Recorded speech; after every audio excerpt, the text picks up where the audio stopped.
এটা হচ্ছে ঈদের তৃতীয় দিনের ব্লগ। ঈদের তৃতীয় দিন আমাদের বাসার সকল ছেলে মেম্বাররা চলে গিয়েছিল আমাদের মুন্সিগঞ্জের ১ আসনের এমপি মোহাম্মদ আবদুল্লাহের মেয়ের বিয়ে খেতে। আর আমরা বাসায় ছিলাম শুধু মেয়ে মেম্বাররা। আর আমাদের বাসার সকল মেয়ে মেম্বারদের খাবারের দায়িত্ব কে নিয়েছিল? যেহেতু ছেলেরা হচ্ছে বিয়ে খেতে গিয়েছিল, তাহলে মেয়েদের খাবারের দায়িত্ব কে নিল? আর আমরা বিকেলে কোথায় ঘুরতে গেলাম, কিভাবে সময়টা কাটালাম, সবকিছু নিয়েই থাকছে আমার আজকের ব্লগটি। হ্যালো এভরিওয়ান, আসসালামু আলাইকুম। কেমন আছো সবাই? আশা করি সবাই ভালো আছো। আমি তনিমা, আমার লাইফস্টাইল অফ তনিমা পেজ থেকে আবারও একটা নিউ ব্লগ নিয়ে চলে আসলাম তোমাদের মাঝে। তো ব্যস্ততার কারণে আমি হচ্ছে ঈদের কোনো ব্লগই শেয়ার করতে পারিনি। আজকে ঈদের তৃতীয় দিনের ব্লগ নিয়ে তোমাদের মাঝে আমি চলে এসেছি। আমরা যখন গ্রামে আসি তখন আমরা আমাদের নিজেদের রান্না বান্না নিজেদের পছন্দ মতো যে যার মতো করে নেই। তবে ওই দিন হচ্ছে আমাদের রান্নার দায়িত্ব নিয়েছিল আমার বড় জা। তো আমার বড় জা হচ্ছে আমাদের জন্য রান্না বান্না করছিল, তাই আমি হচ্ছে কিচেনে চলে গিয়েছিলাম দেখার জন্য যে আমার বড় জা আমাদের জন্য কি কি রান্নার আয়োজন করছে, আর সেই সাথে হচ্ছে তাকে কোনো হেল্প করা লাগবে কিনা। যেহেতু খুবই নর্মাল ওয়েতে রান্না বান্না হচ্ছিল, তাই তার তেমন কোনো হেল্পের প্রয়োজন ছিল না। আমি শুধু ডিমের খোসাটা ফেলে দিয়েছিলাম। তো সে কি কি রান্না বান্না করছে সেগুলা দেখে তার খোঁজখবর নিয়ে আমি তারপর চলে আসি দোতলায়। আমি যেহেতু দোতলায় থাকি, তো দোতলায় আসার পর আমি হচ্ছে গোসল টোসল করে নেই। আর আমার কিছু কাপড় ছিল সেগুলো হচ্ছে আমি ধুয়ে দিয়েছিলাম।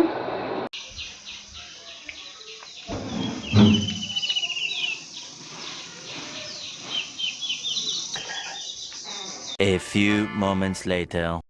কিছুক্ষণ পর হচ্ছে আমার জা সবাইকে খাবারের জন্য ডাকে, তাই আমিও চলে আসি আমার জায়ের রুমে। এসে দেখি আমাদের ২ মেয়ে খাবার খাওয়ার জন্য প্রস্তুতি নিচ্ছে, আর যে যার মতো সবাই সবার খাবার বেড়ে নিচ্ছে, তাই আমিও আমার খাবারটা বেড়ে নেই। এ পর্যায়ে হচ্ছে সবার কাছে একটা অনুরোধ করে নিচ্ছি, যারা হচ্ছে ফেসবুক পেজ থেকে আমার আজকের ব্লগটা দেখছো এখনো পেজটা ফলো করনি, তারা হচ্ছে অবশ্যই আমার পেজটা ফলো করে দেবে। আর যারা হচ্ছে ইউটিউব চ্যানেল থেকে আমার আজকের ব্লগটা দেখছো, চ্যানেলটা সাবস্ক্রাইব করনি, তারা হচ্ছে চ্যানেলটা সাবস্ক্রাইব করে পাশে থাকা বেল বাটনটা অবশ্যই ক্লিক করে দেবে। 2 hours later. মেবি প্রায় ২ ঘন্টা টাইম পাস হওয়ার পর বিকেলের দিকে হচ্ছে আমরা সবাই মিলে বেড়াতে যাওয়ার জন্য রেডি টেডি হয়ে নেই। আর আমরা হচ্ছে সবাই মিলে কোথায় বেড়াতে গিয়েছিলাম, সেখানে আমরা কিভাবে সময় কাটালাম, এটা তোমরা এই ব্লগেই দেখতে পারবে। তো আমার বাকি ব্লগটুকু কন্টিনিউ করতে থাকো। যেহেতু এটা ঈদের তৃতীয় দিনের ব্লগ, তাই ঈদ কিন্তু তখনও শেষ হয়নি, তাই ঈদের আমেজে একটু তো সাজুগুজু করতেই হয়। তাই এরা সাজুগুজু করে নিচ্ছিল, আমিও একটু সাজুগুজু করে নিচ্ছিলাম।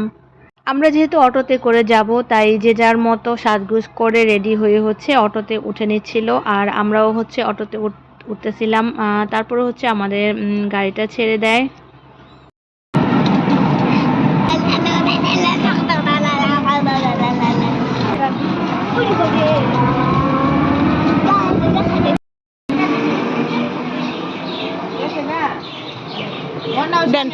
দেন কিনে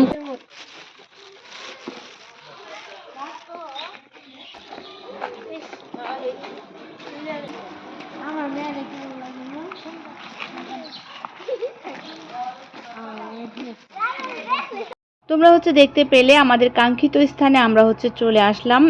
আমরা আসার পর হচ্ছে সবার সাথে কৌশল বিনিময় হলো, তারপরে হচ্ছে আমাদের ওয়েলকাম ড্রিঙ্কস দেওয়া হয়েছে। এরপর দেখতে পাচ্ছ আমাদের অনেক নাস্তা টাস্তা দেওয়া হয়েছে।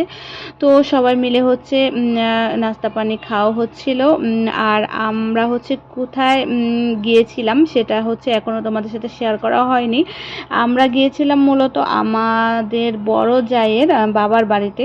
তো যাওয়ার একটা রিজনস ছিল, সেটা হচ্ছে যে আমার বড় জায়ের মায়ের হচ্ছে শরীর ভালো না। তো মূলত তাকে দেখার উদ্দেশ্যেই হচ্ছে আমাদের যাওয়া।